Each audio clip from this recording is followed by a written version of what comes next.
Hello UCF students and hello Professor Brie.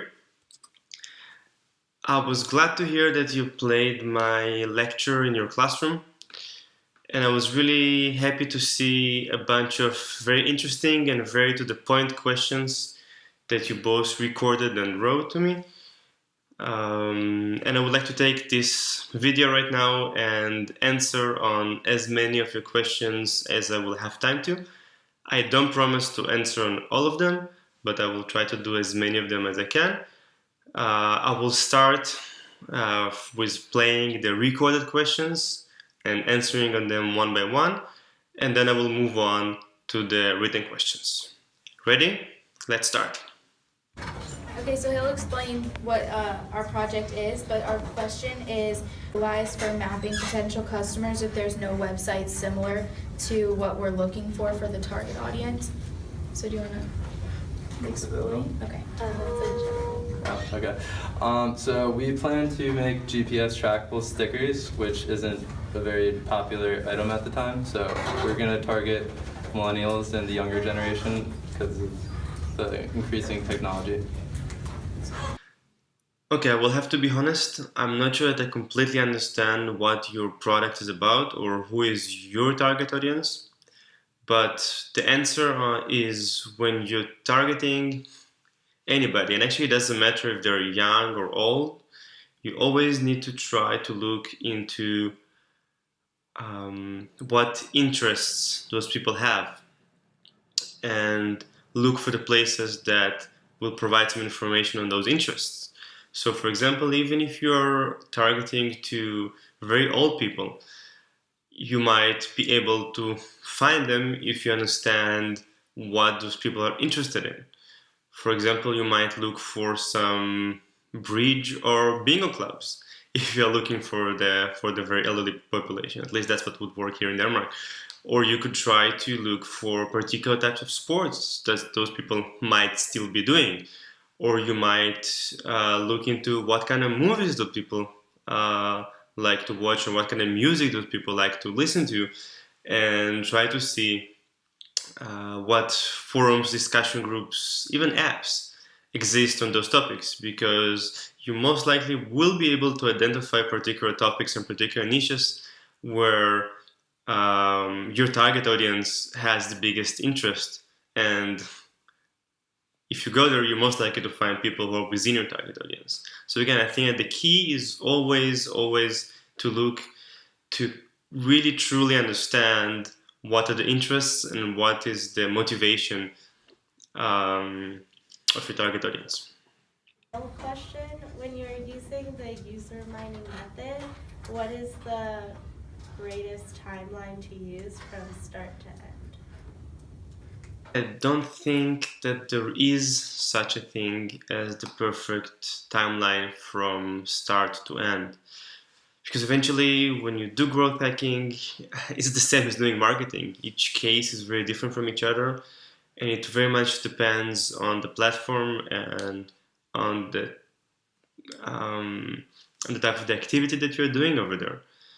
I can say that in a very particular case of if you're doing something that you're afraid that you might get blocked at some point of time, of course the best timing would be to do it at a time that you would expect that it will take the website longest to actually block you, if they will decide to do it. For example, if you know that the website that doesn't really operate, or that they don't employ anybody to sit there and watch their content on weekends, then you might want to run your campaign over a weekend. And of course to do it as fast and as intense as possible. But apart of that particular case, I think that any other case would be just very much dependent on the content of your campaign. Yeah. Oh, okay. Go for it. All right. So we really enjoyed your presentation, and we were wondering, when you started growth hacking, how did you find clients and startups to work with? The thing with growth hacking services is that it requires a very high level of trust to be able to start working with a new customer, because it's very easy with existing customers, it's very easy with people that you know directly, because then the level of trust is higher, and then there is a higher chance of starting a project together and then actually keep moving together. But there is a real challenge to acquire new customers, because of the level of trust that is needed. And the solution that I found for that is actually I'm using two different methods. One is the very personal one of just going to different meetups, of going to different startup events, of making as many talks and lectures as I can to show the people that there is some value, to show the people that actually growth hacking is something that they could really use to provide them with the value and to create a trust, and only then to ask them if they would like to work together. Because again, once this trust is created, there is a way higher chance they would actually like to pay a big amount of money for the service, because to be honest, the services are not that cheap. The second way that I found is to use Twitter in a very, very personal way. I automated, well, to be honest, I did automate my Twitter account, but the way it's automated is that to anybody who will follow me, the message that he will receive will seem completely personal. And that creates a better level of trust. Not enough, of course, to sell, not enough to convert somebody to be a client, but enough to start an interesting conversation.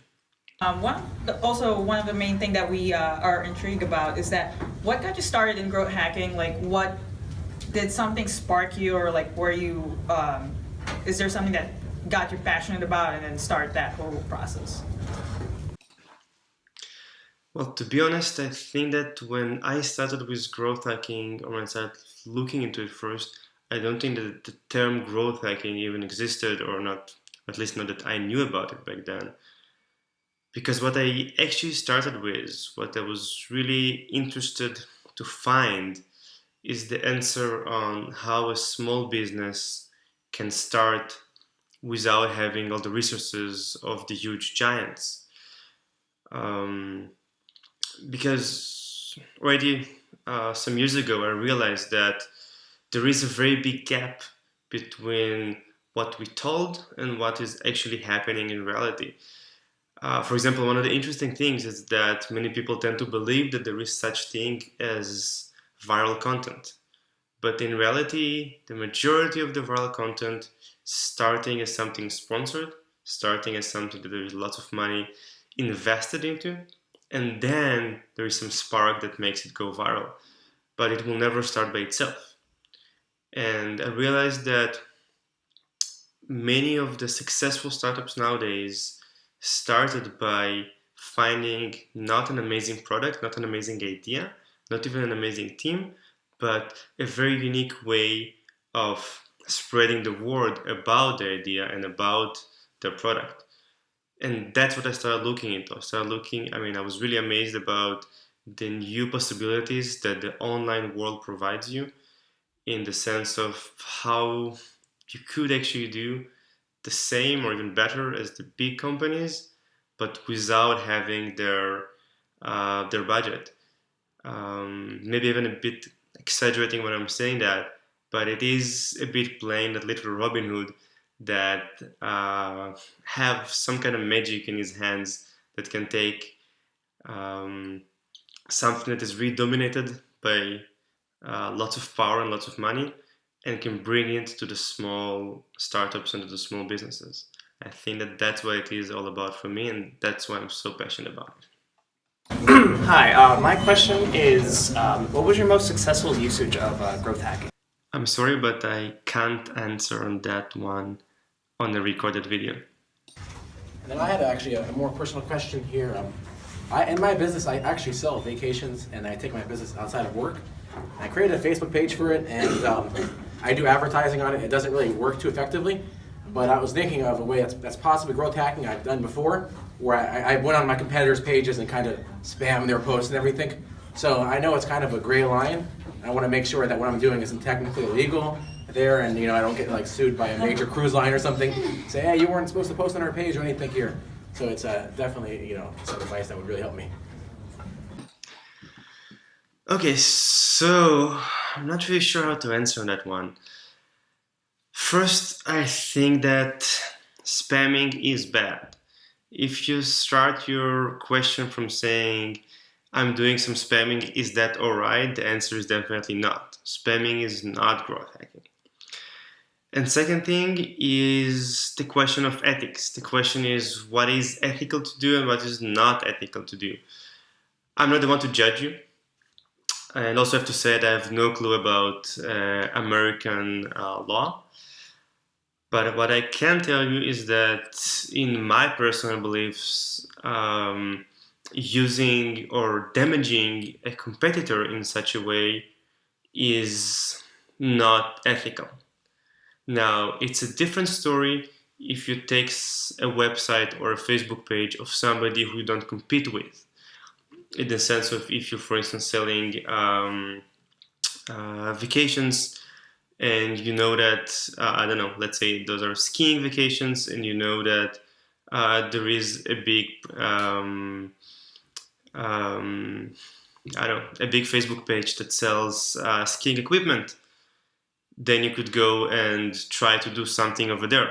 But then you know that they don't sell vacations, you know that you don't directly compete with them, and the fact that you go now and you make a few posts on their page not gonna damage them anyhow and not gonna spam them or take any business from your competitor. I think that that's something that I wouldn't do. I think that crosses my line, my red line of what is growth hacking and what is spamming, or what's ethical and what's not. Okay, so for our project, we're actually helping market an interchangeable shoe that has special engineering that makes it of high quality. It's made from microfiber and really strong rubber. And so our question is, how can we use growth hacking in a shoe market to launch a new, unique, interchangeable shoe? I think that you will be able to answer on your question yourself once you phrase the question in the right way. I think the right question for your, the right phrasing for your question is not what you are marketing, but to who you're marketing. I mean, who is your target audience? Because saying that you're marketing a new type of shoe is great, but the question is, are you going for young girls or are you going for men between the age of 60 and 70, for example? Once you define your target audience and you know who are the exact people that you would like to buy your shoe, then you will be able to map the interests and see what you could do to reach to those people. Hi Alex, thanks for giving us a chance to talk to you. We're going to be working with UBS, which as you may know is a financial services institution, sort of offers advice to higher wealth individuals. We're going to be targeting college students which aren't quite in that position yet. But in regards to what you talked about in your presentation, how would growth hacking differ with higher earning individuals? How would we sort of find those individuals? And also, since we're dealing with college students that aren't quite earning that much yet, how do we sustain interest until they get to that point, which may be 5, 10, or 15 years in the future? Thanks. Okay, I think that you have a very interesting approach of collecting or building the audience right now and monetizing only in a few years when those people are moving to the next stage in their life or in their career. I think it's super interesting, but it's going to be super challenging, mostly because if I understand it right, you will be able to monetize only in a quite long time. I think the two best advices I could give you is one, to try to save on cost as much as possible, to make sure that you're running as lean as you can for the next 2, 3, 4, 5 years until you actually can start providing the services, until the people actually reaching to the right stage in their life and you can actually start monetizing properly. I mean, maybe you could even start from something very basic as one-page website, just as a landing page with like one box of collecting emails, sign up to my newsletter, or get something for free, something virtual for free. Just for the sake of collecting the emails right now, not putting too much effort, not putting too much money into it. Not until you actually able to start monetizing with the first users once they reach the right stage in their life. And the second thing is, if you're collecting users right now, you can start monetizing only in a while. You have to keep them remembering you all the way until that moment, which means that if somebody signs up today and he doesn't hear from you for the next 6 months or for the next 5 years, he is most likely to not remember that he ever signed up to your on your page until the right time will come. Which means that you will have to, maybe once a month, maybe once every second month, to send some email, to send some newsletter, to remind the people that you're still there, to remind the people that they once signed up to your page. So when you actually will want to start providing them with the services, they will still remember who you are, they will still know they can trust you, and they will know that it's not some random guy who's sending them an email out of the blue. Okay. Hi, Alex. We're working with a company to help market them. They sell sugar scrubs and shortbread cookies, and it's a local company here in the Orlando area. Our first question is, what is some good tips for gaining exposure for smaller local businesses while maintaining local? And our second question is, can we have an example of an interaction from a company to a potential customer on social media? Thank you. Thank you. Thank you. Okay, I will try to answer both questions at the same time. Let's take Twitter as a platform. If I would like to sell a local service on Twitter, let's take as an example CrossFit box. Let's say that I start a new CrossFit box in a very particular area, and I would like to advertise to all the people who are into workout in the particular area of my hometown. What I would do would be to go on Twitter and to look for businesses who target the same audience, in that sense, workout, in my area. So I will look for all those small accounts of the local gyms, of the local sports stores, of the local, I don't know, protein shakes, bars, or whatever else can be in my geographical area. And then I will just go and I will click on the list of show me all the followers of those accounts. And then most likely that, let's say 80 or 90% of the followers of those accounts would be local people who live in that area, and that's why they follow one of these businesses. If you can just take and scrape somehow all the followers of those guys, you will have a quite good list of people in your local area that are interested in your industry. That was about the first question. The second question, how can you interact with them once you have that list? So once you have that list, first interaction that you can do is, of course, to follow them. Don't only follow them, but also like some of their tweets, also comment on their tweets. Show them that you're interested in them, and they are going to be quite likely to actually try to see who are you and get interested in you. Don't forget that you can, on Twitter, for example, you can act as a business, but you can also act as a private person. Sometimes it's actually more beneficial to act as a person rather than a business, saying that you are the founder, you are the CEO of the business, but you are still a person. Because, for example, on Twitter, people are much more likely to communicate with a human being rather than with a logo of a business, or at least that's how people perceive it. And last and the most interesting thing on Twitter, for example, is to send direct messages to people after they followed you. And then you can introduce them to any kind of value that you can provide them with. It can be a discount to your product. It can be some very interesting video that they would like to watch in your area, and make that kind of initial communication with them. And then from there, the way to sell is actually quite easy. Go for it. All right, thank you, Alex, for your time and knowledge. We all appreciate it. What programming language and where is best to learn to automate growth hacking methods? And are there any specific resources such as books that you think are particularly helpful to learn how to apply growth hacking? Programming languages, it is quite tough to answer because I do speak some 25 different programming languages, and it's quite tough to choose one. But if you think about the most flexible one that you could do both things inside of the browser but also access the database and some server-side scripts if you need, I guess that would be JavaScript. It could be totally weird to say it a few years ago, but I think that nowadays JavaScript became powerful enough to be able to be quite flexible and to provide almost any need that you will have. So if you have time only for one, start with JavaScript.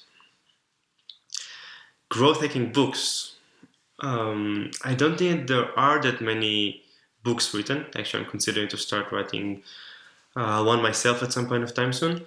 But until that happens, there is a book called Growth Hacking by Ryan Holiday. It is quite basic, but it might be a good place to start.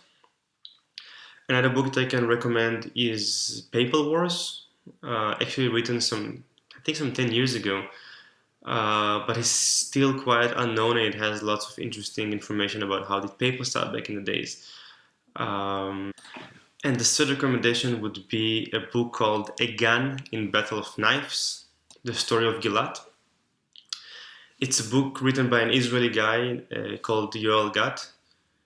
It tells the story of one of our oldest startups, starting in 1987. It's not about growth hacking at all, but it tells the very honest story and the very honest facts and the very honest tricks that they did back in the days to grow from zero to, I think, few thousand employees that they have nowadays. So it's not growth hacking, but it's super fascinating to see the honest story of how you actually build your own business from scratch. Hi Alex, our group is creating an app that utilizes location services along with reviews while incorporating a social and connectivity aspect in order to help indecisive people find new and trendy places to eat. And our questions for you are... So our questions, what's the best strategy for growing targeted and organic Instagram following without just having to follow a mass amount of people? Speaking about Instagram, what ways do you have to reach organic growth on Instagram? Basically, you have two ways. The first one is looking for potential followers and just commenting on their photos. When they notice that you comment on the photos, when they notice that you like their photos, they're quite likely to be curious to see who was the person who actually commented or liked and go to your profile. And if it's interesting enough, they might like you back, follow you back. But I believe that the best way is to not do it on its own, but actually to combine it together with a massive follow of people. So what I would do is I would follow a large number of people, but at the same time, I will make sure to like some of their photos and comment on some of their photos to not make it seem as you just follow people, but to actually get into some sort of interaction with them. And the last part is, of course, to also remember to unfollow people at some point of time, because if you just follow a large number of people, and your number of followers and followings are going to be very unbalanced, it's going to look very bad towards new potential followers. So you will always have to remember to also unfollow the people that did not follow you back. And then our second question is, how do you get users who are already loyal to a specific app to switch over to yours by using that growth hacking method? I have no clue how to answer that question because it very much depends on the functionality that you have inside of the app. But also, I would add here that, as I already answered one of the previous questions, I think I usually would be really careful with going to a competitor of mine, because I think there is something unethical about that.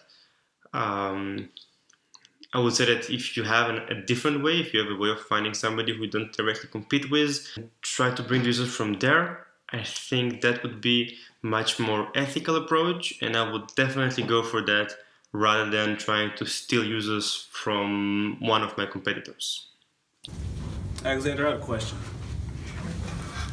Are you sitting down with me?